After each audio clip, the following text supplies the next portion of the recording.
and is a member of the PNPA Agape class of 1996. Prior to her entry at the Academy, she earned a bachelor's degree in philosophy at the Mindanao State University and completed Master in Management in Public Administration at the Philippine Christian University. She further earned a second master's degree in Master in Public Safety Administration from the National Police College, graduating top 3 of her class.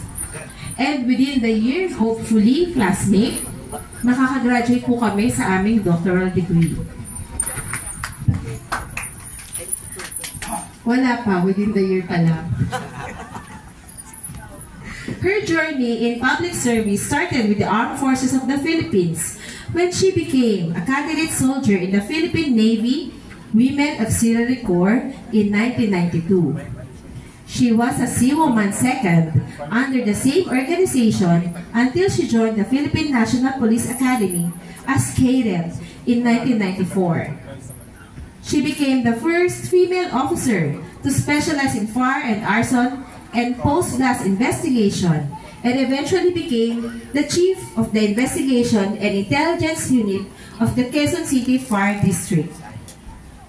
She served at the BFP National Headquarters as Acting Director for the Directorate of Human Resource and Development. She completed her mandatory training in Public Safety Senior Executive Course, Public Safety Officer Basic Course, Public Safety Officers Advanced Course, and other trainings such as Basic Naval Course, Basic Soldiery Course, and dito po magkaklase kami, Basic Practical Pistol Course and VIP Protection Course.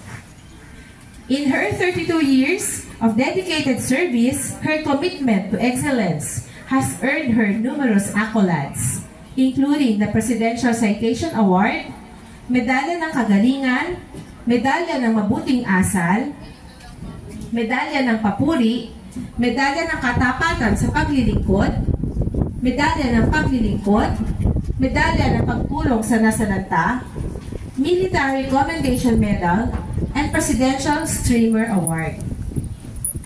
In 2023, she was hailed as one of the Lacan Distinguished Awardees by the PNPA Alumni Association.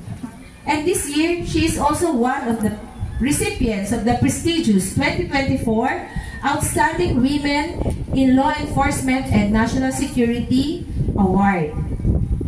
An award accorded to women who have exceptional contributions to national security.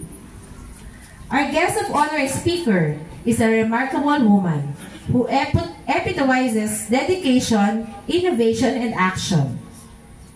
Her exemplary leadership and unwavering commitment to service inspire the younger generation of firefighters to take on their mandate and serve without measure. And so, without so much ado, join me as I take honor to present to you our guest of honor and speaker, my classmate in the Academy.